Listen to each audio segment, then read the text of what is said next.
Ladies and gentlemen, good day and welcome to the Punjab Chemicals and Crop Protection Limited Q4 and FY25 earnings conference call, hosted by Antique Stock Broking Limited. As a reminder, all participant lines will be in the listen-only mode, and there will be an opportunity for you to ask questions after the presentation concludes. Should you need assistance during the conference call, please signal an operator by pressing star then 0 on your touch-tone phone. Please note that this conference is being recorded. I now hand the conference over to Mr. Manish Marwa from Antique Stock Broking Limited. Thank you, and over to you. Thank you. On behalf of Antique Stock Broking, I would like to welcome all the participants on the call of Punjab Chemicals and Crop Protection. From the management, we have Mr. Shalil Shroff, Managing Director, Mr. Vinod Gupta, CEO, and Mr. Vikas Khanna, CFO on the call. Without further ado, I would like to hand over the call to Mr. Gupta for opening remarks, post which we will open the floor for Q&A. Thank you, and over to Mr. Gupta.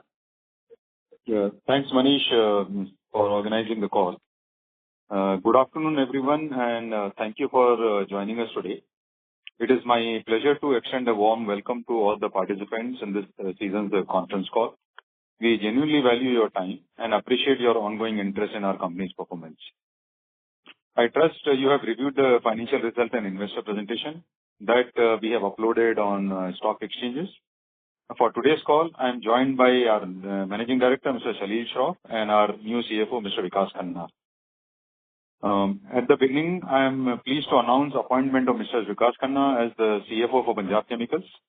Mr. Vikas Khanna is a CA with 27 years of diverse experience across finance, accounts, audit, and business processes. And he has worked with reputed organizations like CSC, Indigo, IB Group, SL Group, etc. So on behalf of company, Vikas, I extend warm welcome to you, to the team. Thank you very much, Vinodji. The overall business environment continues to be challenging for agrochemicals and specialty chemicals business. Changing market dynamics, aversion to going back to normal inventory levels, thus resulting into challenges in managing supply chain, requires the change in business strategy. Price of most of the products are down from 25% to 50% from their peak levels in 2022. And accordingly, as all of you know, I think we've been talking about for the last couple of quarters, raw material also have corrected. So market conditions remain volatile, shaped by lower demand and intensified competition. While raw materials have largely stabilized, overall export demand continues to face headwinds. Despite these challenges, our team has navigated this environment effectively by leveraging our core strength and focusing on our differentiated product portfolio. In this challenging market situation, I'm happy to inform that in this current financial year, we have successfully commercialized 4 new products, which contributed to about 12% of our top line. These products are in specialty chemical segment, focused on India, Europe, and Japan markets, and these are expected to grow at the rate of 15 to 20% year on year. At the same time, further product pipeline of new products is looking healthy, with sample approvals and trial sample exercise is at an advanced stage of approvals. During last financial year, we have maintained our market share for most of our existing products, except for some cyclical changes in the product demand. Backed by all these efforts, we are pleased to report a strong performance this quarter, driven by sustained momentum across all business segments. Revenue for the quarter grew by 2.9% year on year, while gross margin expanded by 500 basis points to 43.5%. For full year FY25, gross margin improved by 160 basis points year on year. This growth was supported by higher sales volume, enhanced operational efficiencies, new products, and disciplined execution of our strategic initiatives. EBITDA for the quarter registered a robust growth of 93.3% year on year, with margin improvement by 590 basis points. This strong performance was driven by a favorable product mix in the last quarter, higher operating leverage, and continued focus on cost effectiveness. Meanwhile, PAT grew by 196.2%, with margin expanding by 230 basis points year on year to 3.5%. In view of the new product pipeline based on our in-house R&D efforts and technical excellence and growing business interest, we have reinitiated exploring the establishment of new integrated production facility and expect to be operational by end of FY 27. We are close to finalizing the new facility in next couple of months. This expansion has potential to significantly scale up our revenue across all business divisions with the capacity to double our current contribution. In the meantime, we continue to invest in asset renewal, debottlenecking a new production block during this year to cater to and handle our complex chemistry in-house. Our product pipeline remains robust with a positive market response to our recent molecule launches. We anticipate contribution from new products going up in coming years, supported by investment in operational infrastructure aimed at improving raw material and utility efficiencies. With strong fundamental and deeply committed team, we are confident in our ability to sustain growth and create long-term value for all our stakeholders. With this, I conclude my remarks and I hand over our CFO, Mr. Vikas Khanna, who will provide detailed analysis of our financial performance to you. Thank you very much. Thank you, Vinodji, and a warm welcome to all shareholders and investors present today. Good afternoon, everyone, and thank you for joining us for our Q4 and FY25 earnings call. I'm pleased to provide a comprehensive summary of our financial performance for the quarter Q4 FY25 and full year FY25. First, on quarterly performance. For the quarter, our revenue from operations reached 202.3 crores. Analyzing the geographical contribution, the domestic market accounted for 121 crores, while the international market contributed 81 crores to our total revenue. The gross margins for the quarter improved to 43.5% as compared to 38.5% same period last year, up by almost 500 basis points. EBITDA for the quarter reached 25.5 crores, a strong growth of 93.3% year-on-year. EBITDA margin for the quarter stood at 12.6% compared to 6.7% in the same period last year. PAT for the quarter stood at 7.1 crores, up by 196.2%, a robust growth year-on-year. PAT margins stood at 3.5%, an uptick of approximately 230 basis points year-on-year. Now moving on to the full year performance.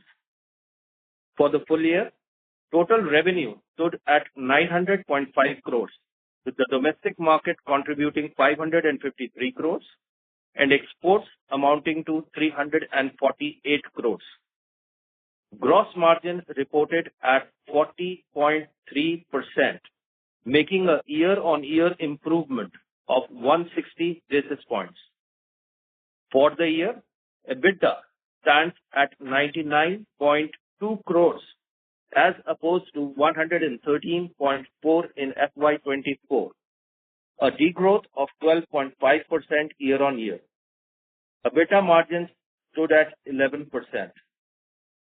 PAT stood at 38.9 crores, down by 27.4% year-on-year, while PAT margins stood at 4.3%. Our total debt stood at 157 crores as on FY25 compared to 120 crores in FY24. Our average rate of interest stood at 9% in FY25 against 9.25% in FY24. Capacity utilization across all the three sites demonstrated a positive trend in this quarter. Specifically, the agrochemical division in Diversified achieved a utilization rate of 71%. The performance chemicals division in Lalru reported 64% for FY25, while the industrial chemical division in Pune operated at full capacity utilization. Gentlemen, with this, I now open the forum for question and answer session. Thank you all once again. Thank you very much, sir. We will now begin the question and answer session. Anyone who wishes to ask a question may press star and one on their touch-tone telephone. If you wish to remove yourself from the question queue, you may press star and two.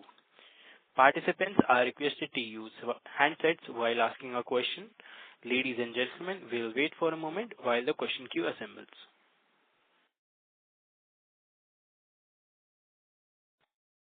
We have our first question from the line of Jainam Ghelani from Swan Investments. Please go ahead. Good afternoon, sir, and thank you for the opportunity. Sir, am I audible? Yes, Janam, you're audible. Good afternoon. Yeah. So, sir, just wanted to understand, after a long time, we have indicated about the capacity expansion, and we have seen an improvement in our gross margin after almost since 2022. So, the new products that accounted for 10-12% of the overall revenue.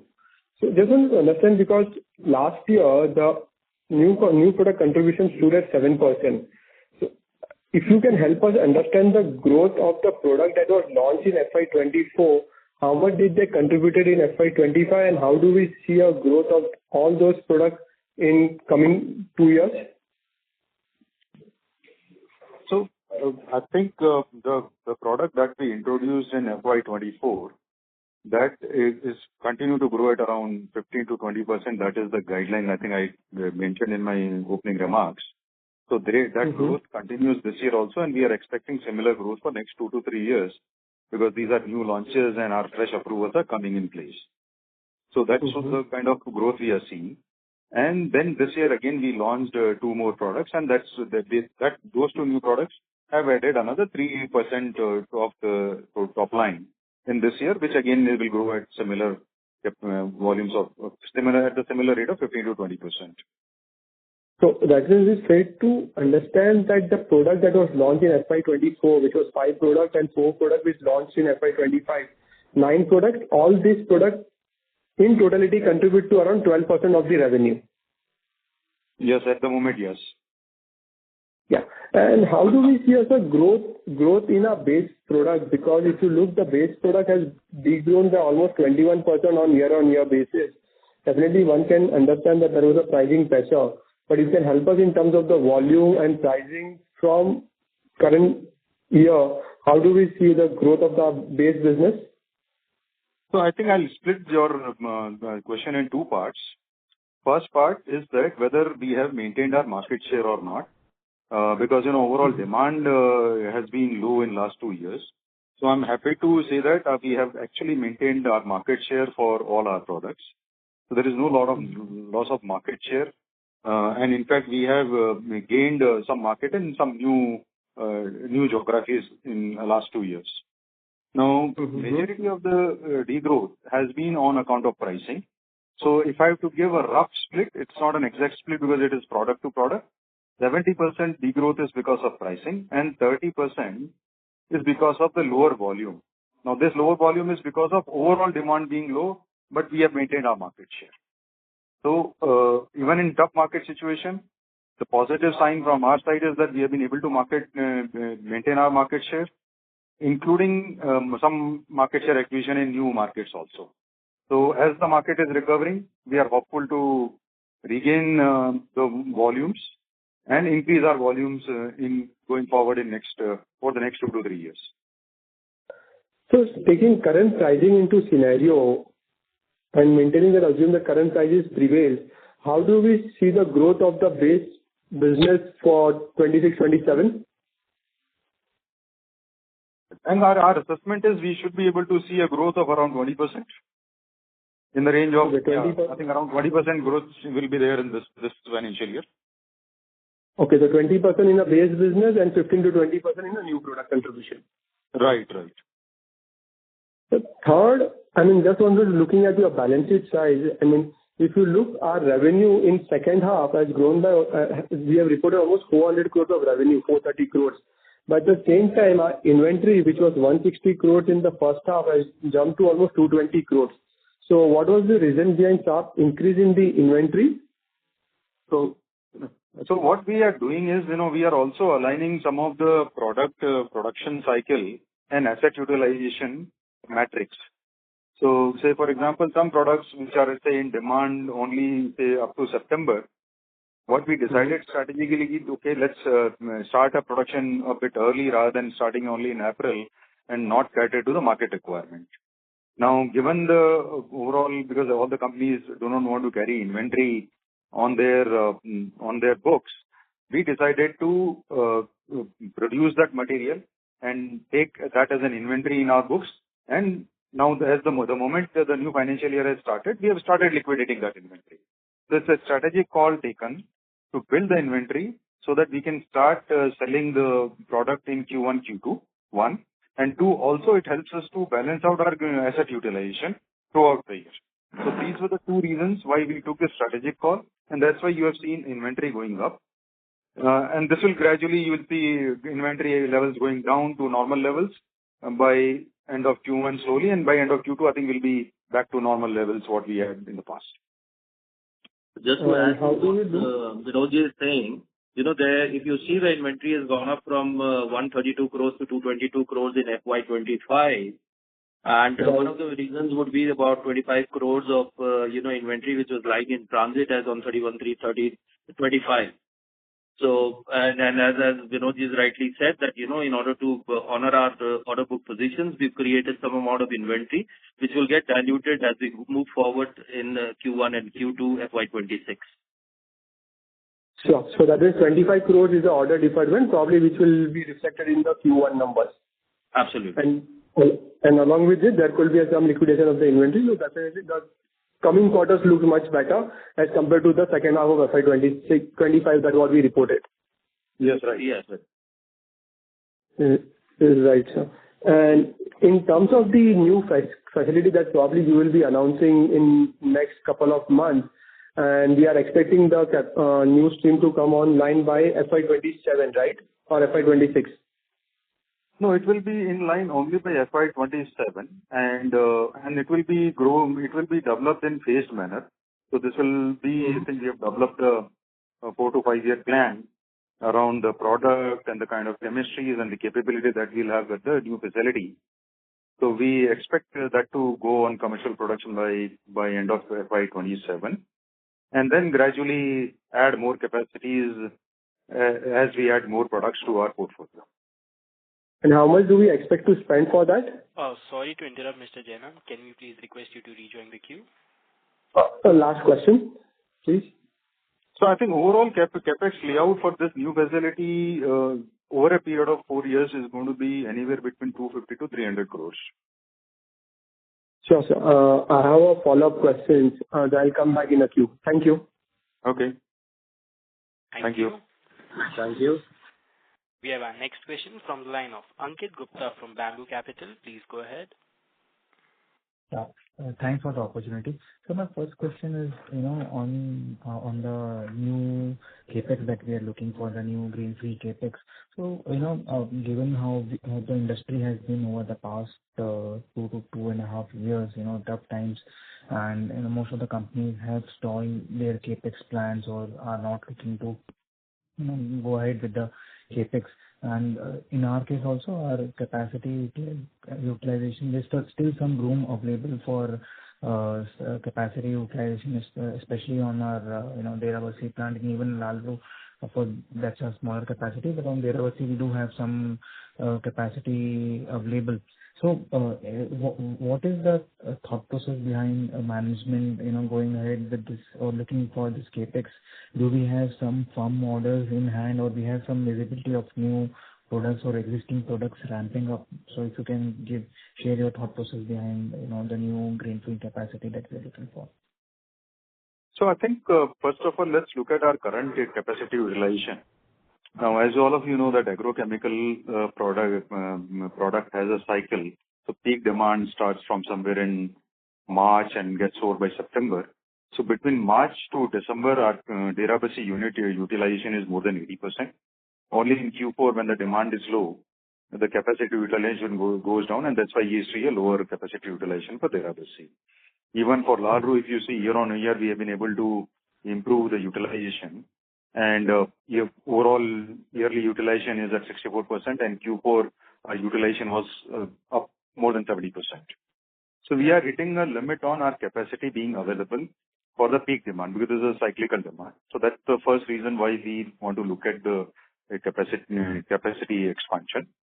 Second part is that we have, if you have seen in the last 3-4 years, we have mainly focused on debottlenecking and small improvements to cater to any new product and new demands. Now, our product pipeline is looking healthy in terms of requiring a dedicated new facility.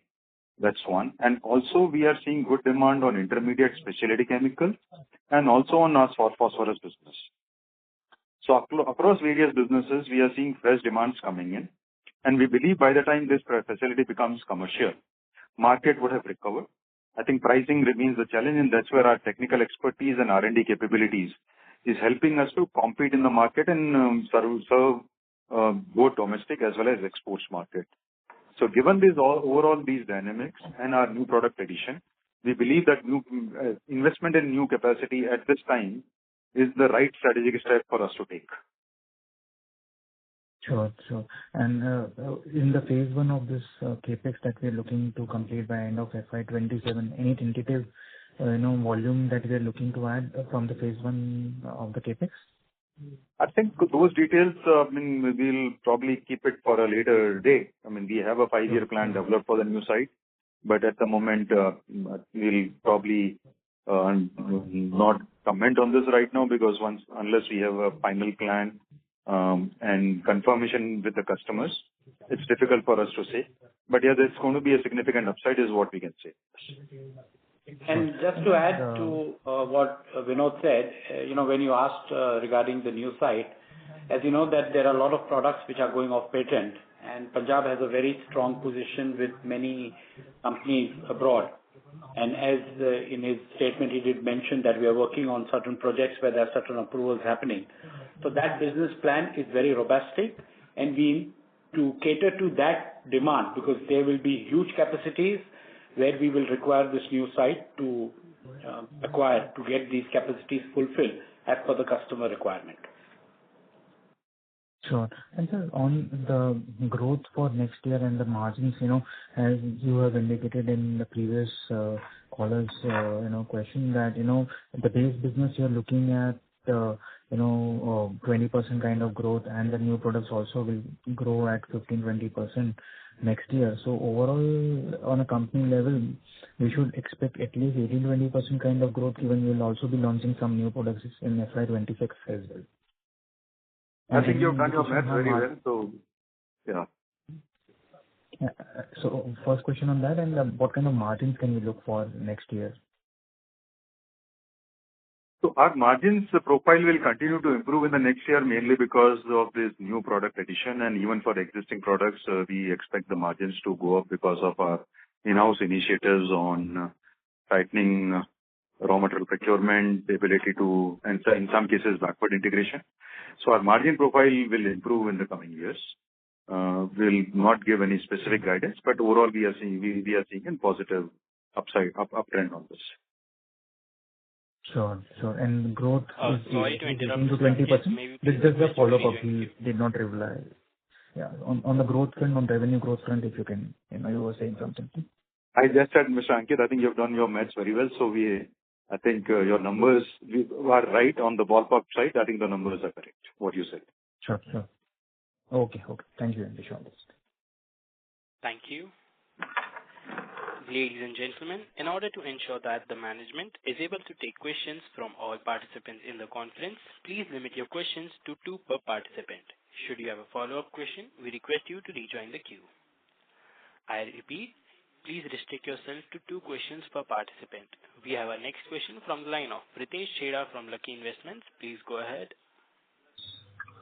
Sir, I couldn't catch the bridge that you gave. So when we see for the last 4 years from the peak of 22 or 23, the volumes are largely flat.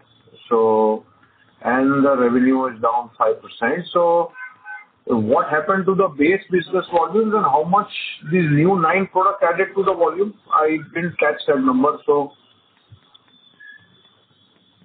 I think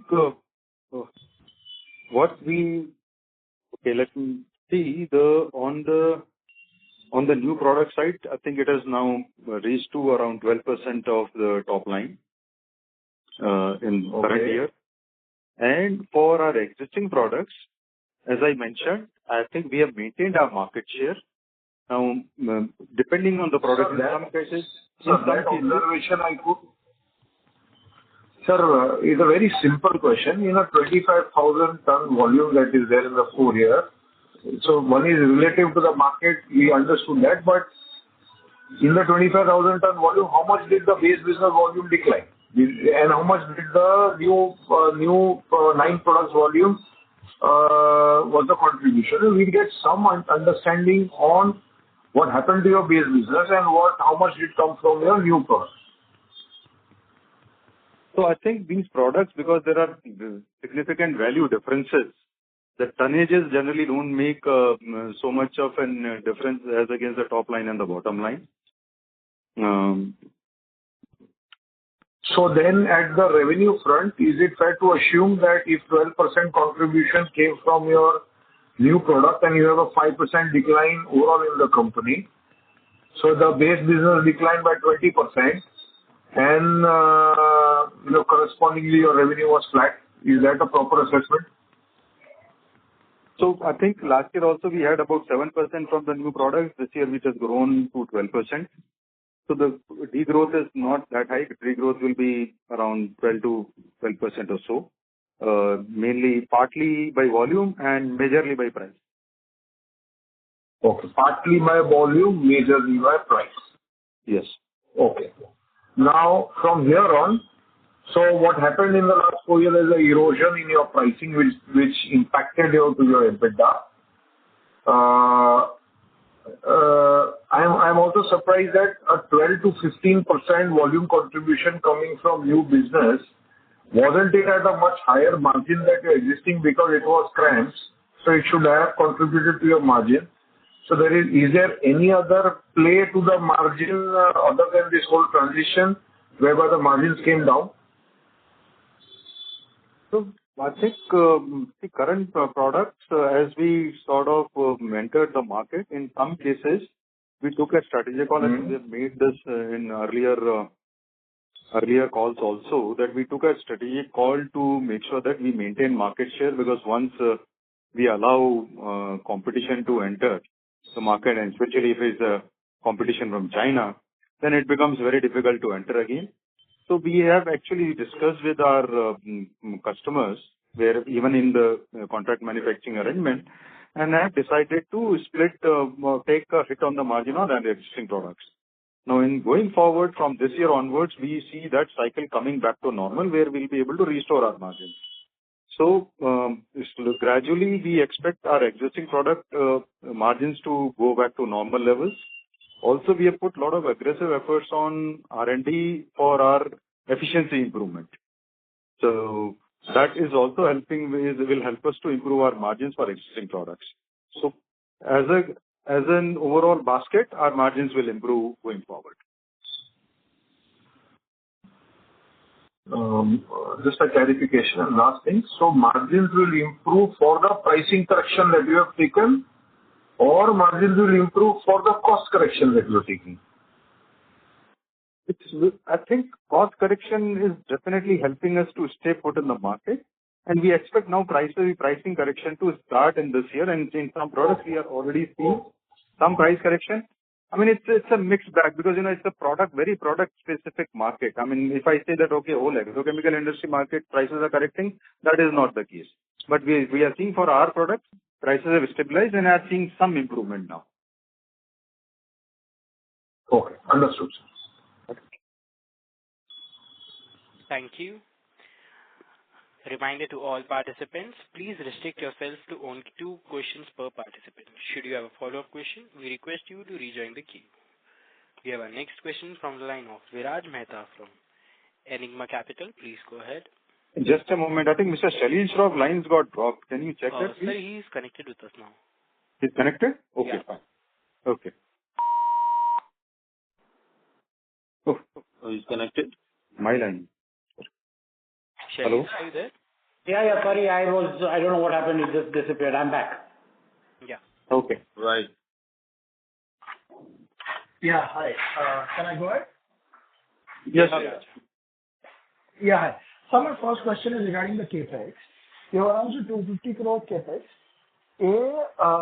In terms of when you think about the ROC or the asset turnover of this entire CapEx, what's the kind of asset turnover with the reduced prices that you think we can do on the whole, your entire CapEx?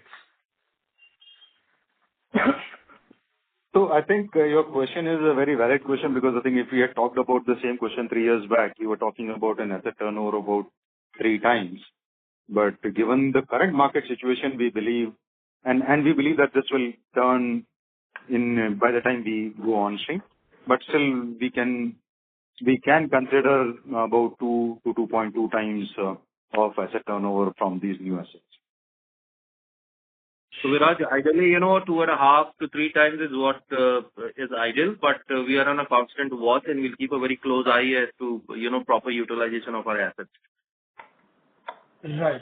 And sir, given that we can probably do 2 times and the margins as the way they are, and I'm sure you expect these margins to improve, but like when you took a strategic call or when you think about investing so much capital for a company of our size, what's the kind of IRR the management and the board thinks about before approving such a large CapEx?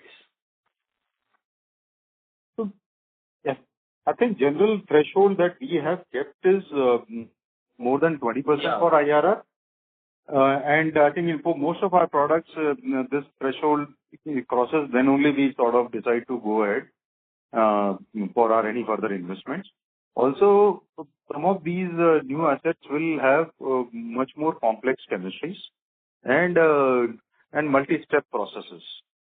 So that's where it's not going to be simple 1-step, 2-step kind of a product for the new investment. Most of these will be difficult to replicate kind of thing, and product which will be scaled up for our in-house R&D efforts, and that's where we see the IRR probably will be minimum 20% or higher. So Viraj, just to add to what Vinodji is saying, ideally, situation would be anywhere between 18 to 20% IRR is that we're looking at. But, as you know that this entire industry is so dynamic, and especially with the current geopolitical scenario, we will be keeping a very close watch as to, where we are heading. And corrective actions would be taken as and when required.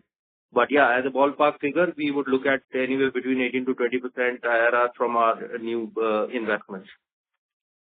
Right, sir. And my last question is, sir, you alluded to in one of the answers to an earlier participant saying that we will look at our customers when they give us the approval. So are we kind of looking at some kind of approvals from customers? I mean, are we putting up the facility defined for a customer, or we are putting products and then we'll have to go out and sell in the market? I think this facility will have a combination where for some of our existing products, we are already seeing increased demand and we don't have capacities if I make a forecast for 3 years. So that will be the first part which will get covered by this project. At the same time, some products that we have developed and which I think is, as Shalil has said, which have gone off patent and we have developed the process. We have talked to our customers and samples have gone and it is under approval. The samples are under approval. So we need capacities for that also. So some products which are going off patent and we believe we found a good competitive solution. Those will be the second part. And third part, obviously we are talking to our existing customer base and new customer base for fresh CDMO contracts, which are under discussion. And obviously the geopolitical situation is changing continuously. Based on that, we believe there will be some opportunity coming our way for this new facility. Thank you so much, sir, and best of luck. Thank you, Mr. Raj. Thank you, Viraj. Thank you. We have our next question from the line of Rohan Patel from Turtle Capital. Please go ahead. Hello, yeah. Am I audible? Yes, Mr. Rohan, you're audible. Yeah. Most of my questions are already asked. I just have one question.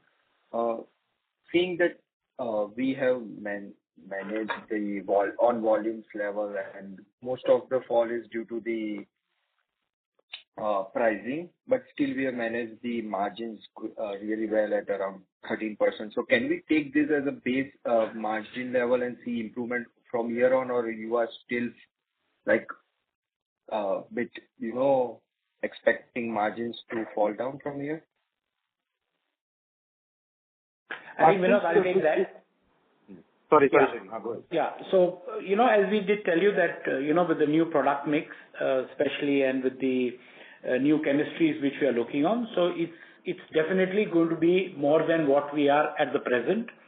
And as on many calls we have did mention that we are also targeting that 18% where we need to be. And the product mix and the chemistries which we are looking at, we believe in the next 2 years we will be there. So there's not going to be a fall, there is going to be a rise. Okay, so we can take this Q4 margin as a base for next year as well, and improvements from there on. Yeah, so you will see that as we lock on. I mean, don't want to talk too much on this call, but as you see our Q1, Q2, you yourself will understand better. Okay. And sir, when you say that we have managed our market share in products and the reason behind the fall in revenue was due to the subdued demand, but still we are giving guidance regarding growth of 20% in base business. So will that growth come due to increase in market share for us, or you see the market going from growing 20% over next year and we maintaining that market share? Okay, I think what has happened, Mr. Rohan, that in last 2-3 years, we have maintained market share, but the inventory levels were high. At the moment, now inventory for all our products is now taken care of. So there is no inventory in the channel. In fact, in some cases, the inventory is completely dried up. Even the customer has not stocked even the minimum inventory requirement. So our hope around growing the volumes is mainly because people will have to build some inventories, and that's where we'll see growth in the volumes in coming years. Okay, so in this business is due to the low base effect. Yes, sir. Okay. And considering that your guidance is a bit more optimistic, so can we see our working capital improving and coming back to lower than 70 days or around 70 days? Because we might be needing this freed up cash to, fund our capex. So, I think this is a continuous exercise because I think you were saying something. Yeah. So Rohan, our working capital cycle anyway is in the region of about 70 to 85 days currently for the domestic.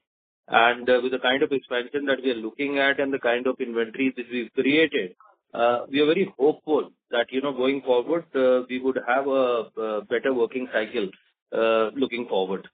And in terms of, even our export market, we've got a very good working capital cycle, which is restricted within 60 days and are mostly secured by LCs. So I don't see any challenge in terms of our working capital cycle going forward, if that answers you. Okay, yeah, it does. And just sorry to interrupt, Mr. Rohan. May you please request you to rejoin the queue? Sure, yeah. Thank you. We have our next question from the line of Rohit Ohri from Progressive Shares. Please go ahead. Hi, team. 2 questions. First one on the industrial chemical side. We've seen that HCCB has transferred, or they have given the projects to some independent bottlers like KGBPL. So do you think that these new guys will also continue the business which we have for high-grade phosphoric acid? I didn't get your question. Can you repeat? Because I think, can you repeat, please? HCCB has transferred some of the bottling business to independent bottlers like KGBPL. Okay. So do you think Now I understood this. So I think that business, because finally we have an approval at a corporate level, so that approvals continue. In fact, they basically have announced moving some of the facilities to Gujarat, and that's where we have already got an interest from them whether we can look at setting up something in Gujarat. And this we are considering as a part of our integrated new production facility that we are planning to put up. So that business of high-grade phosphoric acid will continue. And also because I think there is a general direction taken by both the multinationals to reduce dependence on China. So we continue to get approvals for new geographies also for this high-grade phosphoric acid. So from this 125, Sorry, just to add that the phosphoric acid which we make is of a very high grade. So it also goes into the soft drink market, but also very good for the pharmaceutical, they use it as a catalyst. So there also we see an upswing in the market. Shalil bhai, you think that this 125, 130 crore kind of business, you can take it or scale it to maybe 300 crores or something over the next 2 years or so?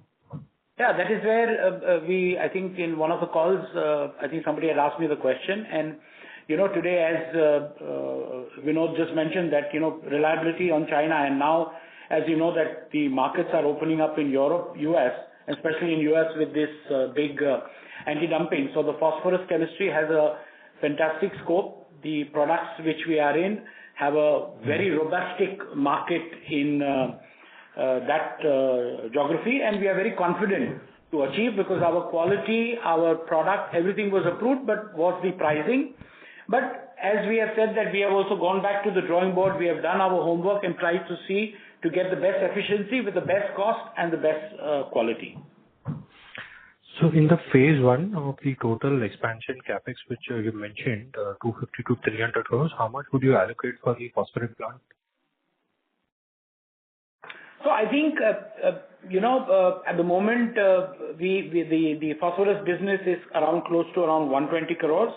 I think with the existing facility, we can go by another 50 to 60 CR, which we are pretty confident that during this financial year, we should be at least to that 60 to 70%.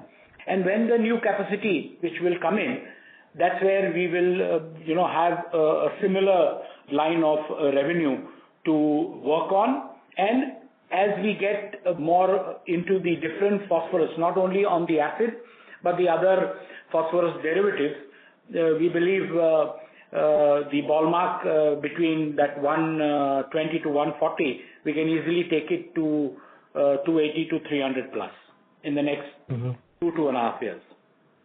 My second and last question is Sorry to interrupt, around the strategy. 2 questions are up. Can you please rejoin the queue? Thank you. We have our next question from the line of Rohit Nagraj from B&K Securities. Please go ahead. Thanks for the opportunity. So the first question is in terms of our raw material or some of the technical sourcing from outside and predominantly from China. So currently, what percentage of sourcing is from outside? And are there any plans for and possibilities of any backward integration of some of those raw materials? Thank you. So, Mr. Rohit, I think we have been continuously putting efforts in this direction over the last few years, and we have reduced our dependence specifically from one country. Most of our products, raw material comes from multiple geographies, but we have reduced our dependency from China over the last 3 years from about 25 to 28% to right now about 18 to 19%. Now, this includes 2 to 3 different initiatives. One is, in some cases, we have done backward integration ourselves. And in some cases, we have worked with Indian companies and given them support in terms of initial sample trials and scale up. And I'm happy to say that wherever we have worked, in most cases, we have been able to successfully develop a local supplier. And they are giving us competitive prices vis-a-vis China also. So this is a continuous journey that we are taking so that we reduce dependence on single country. Another initiative that we have taken is wherever we were, say, suppose dependent only on China, and if India, nobody can develop, then we have gone to other markets like Korea or Europe, and we have found some very interesting sources from there also to supply us raw materials. So that's the kind of diversion we have done on the raw material supply chain risk side. So this is helpful. The second question is on the export side. So given that China is also equally active in the exports market, how has been our interaction with our clients or new prospects and the feedback from them, given that they also might be approached by some of the Chinese players? So just a broader perspective would help to understand how our export strategy is likely to shape up. Thank you. So I think broadly, because most of these, as you know, that most of our products are under exclusive or grams kind of approach. So the customers have are with us. Obviously, Chinese suppliers are approaching them. So I think because it's an open market and everybody has all the information. But our customers have remained with us. Yes, they keep on come back to us with the offer or price being offered by China market. And that's where it's a dynamic strategy that I think I sort of mentioned earlier, that we have taken to make sure that Punjab Chemical as a producer and our customer as a supplier in the market does not lose market share. So yes, I think this is an ongoing exercise, and I mean it's a continuous exercise that we are trying to make sure that the customer remains with us, and it has been a reasonably successful exercise where we have maintained our market share. And also just to add that, maybe some of the products where there is a contract in which they have dual supplies, that is one is India and one is China, and that market share from China, they want to increase with India, Punjab Chemical, to an extent because of the problematic situation in China, basically with the tariffs and other parameters. So you'll see in the next 2 years, people already are already knocking our door, not only on the agro side, but also on the specialty and intermediate side. Sure. This is helpful. Thanks a lot and all the best, sir. Thank you. We have our next question from the line of Agastya Dave from CAO Capital. Please go ahead. Hi, am I audible? Yes, you are audible. Thank you very much for the opportunity, sir, and thank you very much for all the explanations that you have given. It has made everything much clearer. Still, sir, most of my questions have been answered, but I do have some clarifications. Sir, you gave us a very nice commentary on why the inventory levels have gone up, and you mentioned that they will be tapering down till by the end of Q2. So if I were to look at it from a capital deployed angle, throughout the year, what is the number that we should take? You mentioned 75 to 85 days, but that's what the reported number is, I'm assuming. But in the business, inherently, what kind of working capital do you actually need, adjusted for the seasonal variations? Well, you see, on the key ratios, I mean, if you were to talk of, our debt equity currently, we are at a very comfortable position of about 0.4 vis-a-vis what it was in FY24. So just to answer your question on working capital requirement, I think we're very comfortably placed both in terms of our borrowings, which is not on a very, very high, platform. We are very comfortable with our borrowing, which is currently only at about 153 CR, out of which also, we are looking at increasing our CapEx contribution going forward. As Vinodji said, we'll be putting in about 250 crores for our CapEx. So we don't see any major threat in terms of our working capital cycle. Okay. And also just to add what Vikas said, that we are a supply strategic for our agrochemical technicals. So these are all which are under, especially for the export market, is 60 days, which are backed with LC or a non-recourse discounting. And the domestic also, the customers who we work where they are anywhere at around 90 days, which we may get it between 85 to 95 days. These are also very reputed companies and with whom we are dealing for several years. So there is no any such problematic for us in terms of our working capital and the turnaround in terms of manufacturing and getting back the revenue. Understood. Okay. Sir, you gave a range for what used to be the asset turnover ratio once upon a time during the heydays.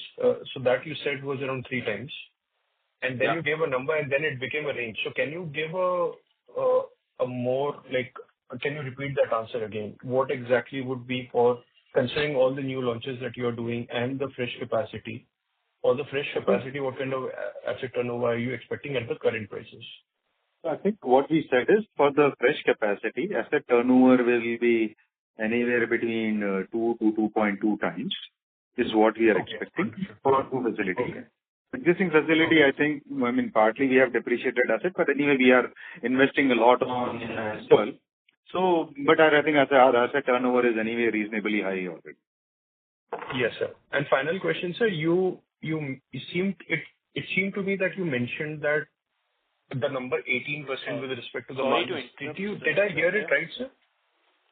No, just this. I'm then done. These are just follow-ups. So did I hear that right, sir? Did you say 18%?